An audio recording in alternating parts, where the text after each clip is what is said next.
بالنسبة لحد بيجاوب في السؤال بتاع الريبيت سنتنس ده بالنسبة لريبيت سنتنس.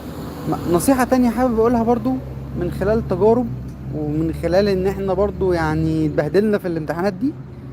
حاول ان انت تبعد على التمبلتس اللي هي مش مفهومة وملهاش معنى وحاجات ملهاش علاقة بالكونتنت اصلا اللي انت هتتكلم فيه.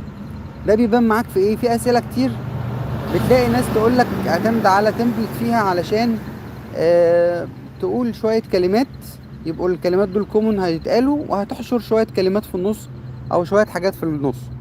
ودي بيبان بقى في السبيكنج في اسئله مثلا زي الريتن ليكتشر او الديسكرايب ايمج او الحاجات دي يعني. والحاجات دي او في الرايتنج مثلا زي سؤال اللي هو الاساي. اي حاجه فيها تمبلت حاول تبعد عن التمبلت اللي هي ملهاش معنى، او اللي هي انت بتحط كلمات جوه التمبلت وخلاص. دي كده بتضيع